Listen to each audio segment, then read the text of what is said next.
Hey guys, it is Lizzie, and today we're gonna do a little reading vlog.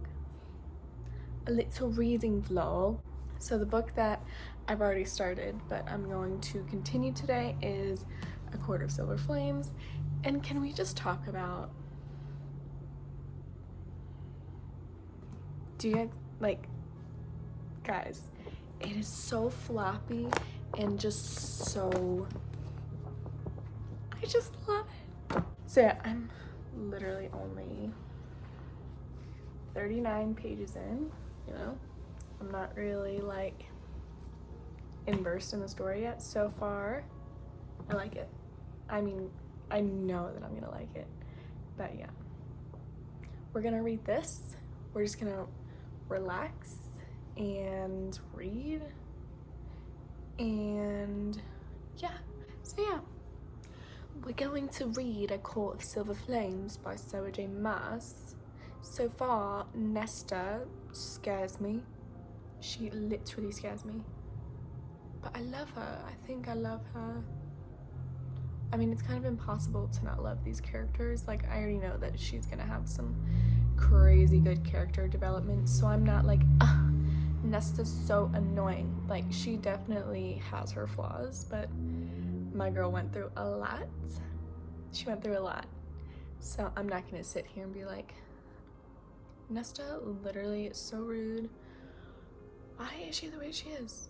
I'm not gonna judge her for it because my girl went through way too much. So, you know what? I think the character development in this book is gonna be really good. So, let's get to reading.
I just want to say very quickly that I honestly just realized now that this book is in the third person point of view, and I'm not really bothered by it.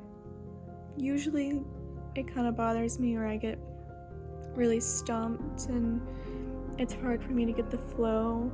But I mean, it's ACOSF, and Sarah J. Maas's writing is just so enchanting and easy to digest, so I'm having no trouble integrating the story in my head. I do love it so far. It's already gonna be 5 stars. I just know that any book that comes out in this series is a 5 stars. I don't even have to it's just so, this series is just so good. But yeah, I just wanted to say that because it's very interesting. Sometimes it's pulling teeth to read a book with a third person point of view, but for some reason in ACOSF it is fine. So yeah, I just thought I'd let you know. I'm only on page 58 still, just taking my time because I know that this is the last one for now.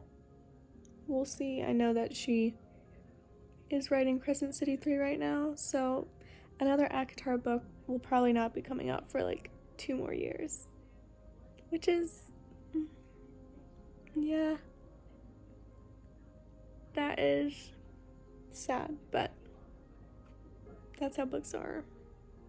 So I'm just gonna continue reading. I just thought I'd let you guys know where I'm at with this book.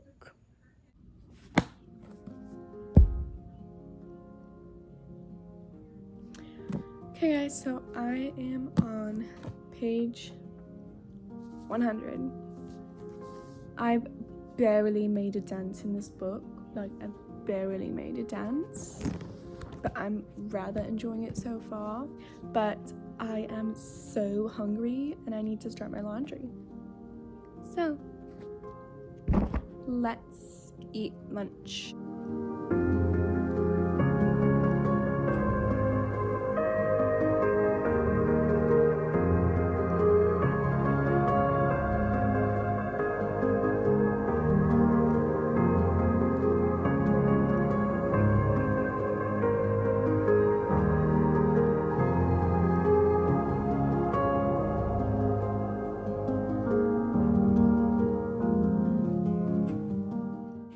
Currently, Coke Vanilla is my favorite soda at the moment, so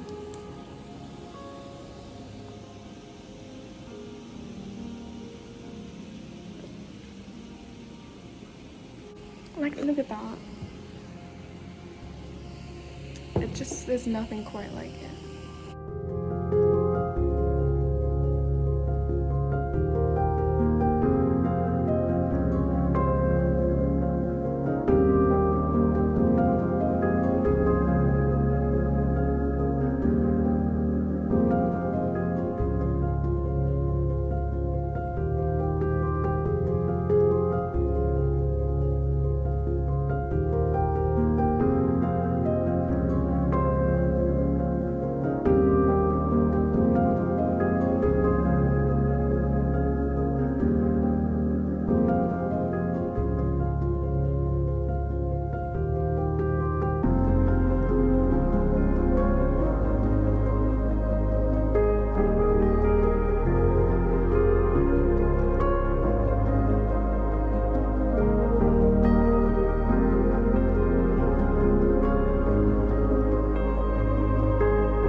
So,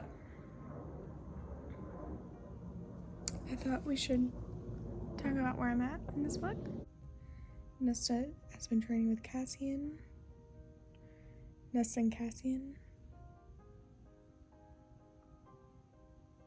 If you know what I mean.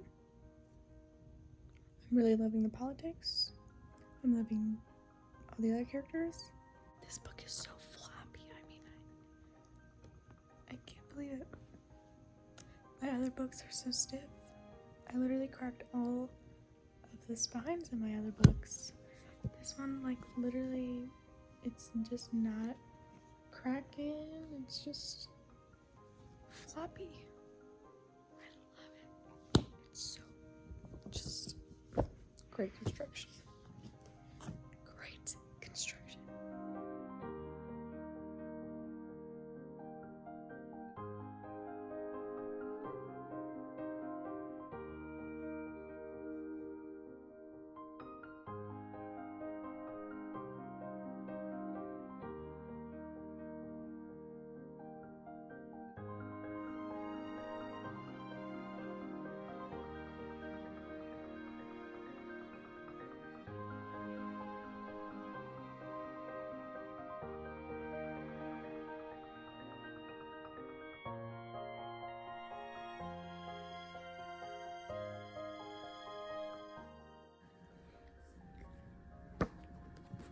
Hey guys, so I am on page 443, and so far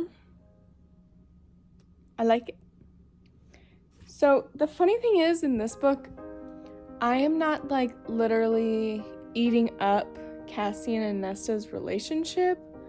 Like, I'm not like pining for them because they happen very quick and there was very little like groveling happening.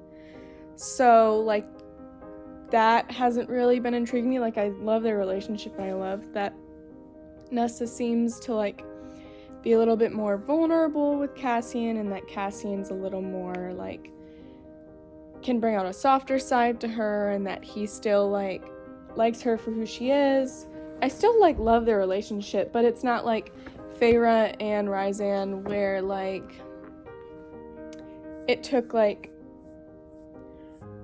almost like basically 2 books for them to finally like get together. Like, there was a lot of groveling, there was a lot of things, so like I'm not like, you know, I mean there's a big romance plot in this book, but I'm like, it's not like keeping me, it's not like my driving force. Like, definitely in A Court of Mist and Fury, that was like a very driving factor was Feyre and Rysand, and in A Court of Wings and Ruin, they still had the relationship, but there was a ton of action. So I feel like in this one, kind of like in A Court of Wings and Ruin, like they're not really a couple, they're definitely just friends with benefits right now, but I mean, it'll definitely turn into probably a relationship. But there's still action, there's still politics that I still enjoy, there's still like the fantasy world, the escapism that this book provides. Like, I'm still loving literally every single second of it. I mean, I'm already on page 443. I'm past the halfway point. So, I mean, it's very clear that I'm enjoying this book. I just wanted to like give you guys like an update, since I didn't really do an update yesterday because I was just reading and, you know. But yeah, I don't know if I'm gonna finish it today. I would like to, but I also have some plans. This is tough, guys, when you read and you read all the time and that you have to prioritize other things because you want to read all the time. Like, you have to prioritize other things in your daily life. Like, I had trouble doing the laundry yesterday because I just wanted to read this book. Like, I don't know if that's it's definitely not a good thing, but I mean, there's worse things that I could be biding my time with than reading a fantasy romance. So, you know, it's not like the worst thing ever, but I just need to like prioritize other things as well. Like just seeing people and saying hi, you know, hang out. But yeah, I just wanted to update you guys. I'm on page 443. So yeah.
Good morning, guys. It is the 3rd day that we are reading this book, and I only have like 100 pages left. We're definitely finishing this book today.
guys.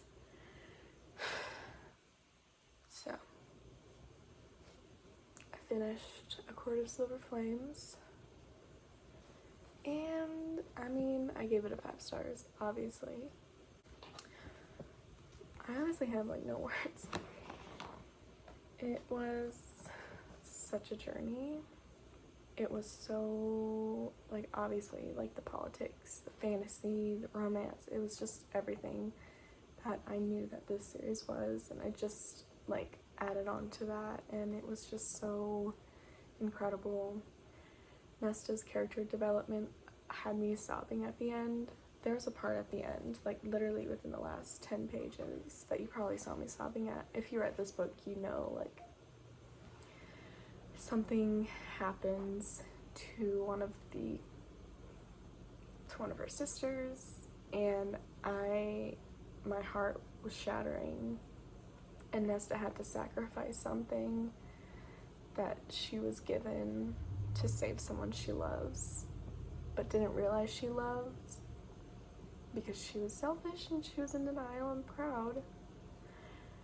And she just had amazing character development. And then after she did that, her and Ryzan finally had like a moment, and that's when I like broke down, because Nesta is so, like, she is very strong-willed and Ryzan is very strong-willed, and they finally had a moment, and I literally had, I don't think I cried. I'm sorry. I cried so hard. Like, I was sobbing. I was watching it back and I was crying. Like, the character development in this book is so good.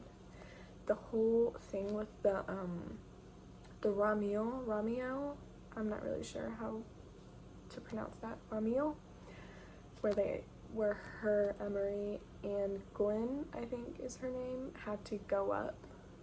That part was just so incredible to read, like, them finally using, like, their, like, fighting that they have learned, like, months and months and months, like, they finally used it to their advantage, and they literally killed it. Like, it was just so satisfying to see them, like, kill people and be really good at it after hearing, like, them training for a good amount of the book. Like, it was just so satisfying, and I love her relationship with them, and just the fact that she has friends and she loves them, and she just, like, the character development from Nesta was just, like, I was scared. I was like, Nesta is heartless, like, I can't see her being a redeeming character for me. And then just as the book was just going on, Nesta's heart started to soften and soften and soften, and she just had so many regrets by the end of the book because she did a lot of things that she shouldn't have. It was just really, and then just I was also crying because I was like, this is the last book we're gonna get for like a year, 2 years, and I was just mourning. Like, I was mourning. I literally got to the last page and I flipped it, and it was it, and I was like, this is it? This is it? Like, it was insane. Another aspect of this book, which this review might be spoilers. Like, I don't know why you'd watch this if you hadn't seen it, but if you don't want, like, spoilers, I guess I've been saying spoilers this whole time, but basically, Azriel, we got, like, some hints for him, and Elaine as well. So Elaine and Azriel had a couple moments in this book where I was like, they had, like, moments in these, because, like I said earlier in, like, one of the videos, like, Azriel was always the one who was so gentle towards Elaine, so, like, sweet towards her, like, always understanding her, because Elaine went through a lot when she first turned into High Fae. And I just, like, they just have a soft spot in my heart, like, Azriel and Elaine. Like, they are probably my biggest ship. Like, I literally ate up every part they're in. Like, literally, the smallest part, like, Elaine's name would show up, and I'm like, where's Azriel? Is he gonna show up? Is he gonna mention her? Is he gonna say hi's? And then there were a couple parts where, like, they had, like, a moment, and I was literally like, I literally loved it. I really hope that something happens, but I know that Gwen also likes Azrael. And I don't mind Gwen, I like Gwen, but I'm also like, I don't ship it because I purely ship Azrael and Elaine. So I really hope, I have a feeling there's gonna be some conflict in the third book between those three. I'm really excited already. This was a 5 stars, guys. I really loved it, and I knew I would. I don't have any more source material to read about these characters, but it just makes me more excited for what's to come. I know that Sarah J. Maas is currently writing Crescent City 3, which I do want to get into the Crescent City series. I just did want to read this beforehand, but she's currently writing Crescent City 3, so I don't even think this is on the forefront of her mind at all. So that is my reading vlog, my review. If I didn't already say, this is 5 stars. This whole series is a 5 stars. 5-star series, my favorite series of all time. I think me with along of a million other people's favorite series. So yeah, thank you guys so much for going on this A Quarter Silver Flames journey with me. And if you guys have any specific books that you want me to read, have a reading vlog on, then I would love that. Look at it. I want to thank you guys so much for watching. If you would like to like and subscribe, turn on post notifications, and all of those other things that you guys know how to do, that would be greatly appreciated. And I will see you guys in my next YouTube video. Bye.